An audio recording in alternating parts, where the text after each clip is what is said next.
যদিও অতিরিক্ত গরম তারপরেও বিরিয়ানি খেতেই হবে, এটা হচ্ছে আমার ছোট ছেলের কথা।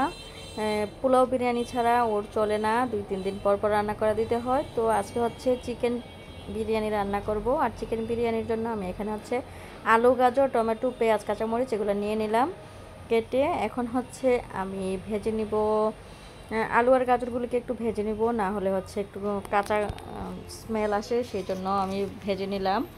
তারপর হচ্ছে মাংসটাকেও ভেজে নিব, চিকেনটাকে।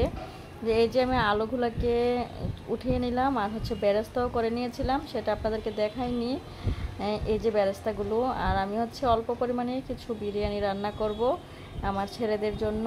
এই যে আমি হচ্ছে চিকেনটা ভেজে নিচ্ছি, শুধু লবণ দিয়ে ভেজে নিচ্ছি, কারণ হচ্ছে হলুদ তো দেওয়া যাবে না। তো এই জন্য আমি একটু লাল লাল করে ভেজে নিব, চিকেন ভাজলে টেস্টটা বেড়ে যায় আর কি। তো এই যে আমার ভাজা হয়ে গেছে মোটামুটি লাল লালভাবে আমি একটু ভেজে নিলাম, বেশি ভাজলেও মজা লাগে না আবার। তো এই যে মিডিয়াম আকারে আমি ভেজে নিলাম, ভেজে হচ্ছে এগুলো নামিয়ে নিব। আর হচ্ছে এই তেলেই আমি মশলাটাকে কষিয়ে নিব।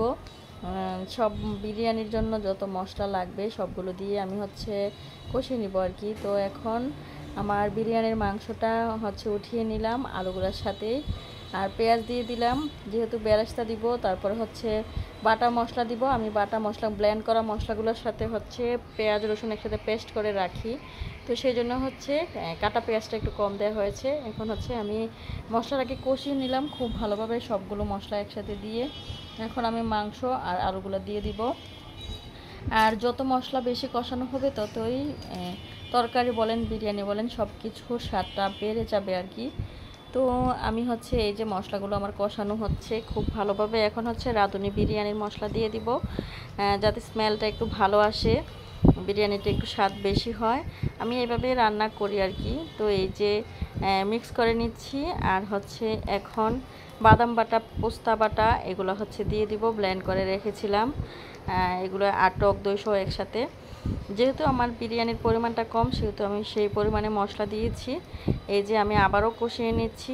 আপনারা কে কীভাবে রান্না করেন আমাকে কমেন্ট বক্সে জানাবেন প্লিজ, আর আমার রান্নাটা কেমন হয় সেটাও জানাবেন।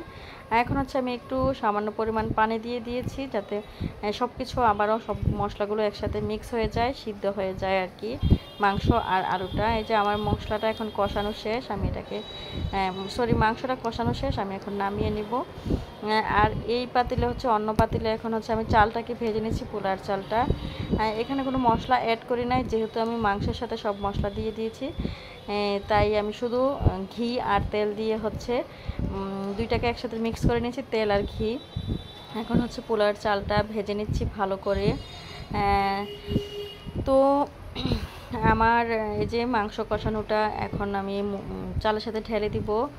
যেহেতু এটা দম বিরিয়ানি না, সেই জন্য হচ্ছে আমি একসাথেই দিয়ে দিলাম পানি দেওয়ার আগে। আর অনেকে বলবেন যে মাংসর সাথে পানি দেওয়ার আগে যদি মাংস দেওয়া হয় তাহলে হচ্ছে লবণ কম হয়। আসলে কিন্তু এমন না বিষয়টা, মাংসের ভিতরে লবণের পরিমাণটা বেশি দিতে হবে, তাহলে হচ্ছে পরে পানি দেওয়ার পরে হচ্ছে এটা আবারও ঠিক হয়ে যায় আর কি। তো এই যে আমার বিরিয়ানিটা এখন রান্না মোটামুটি শেষ পর্যায়ে, আমি এখন দমে বসিয়ে দেব।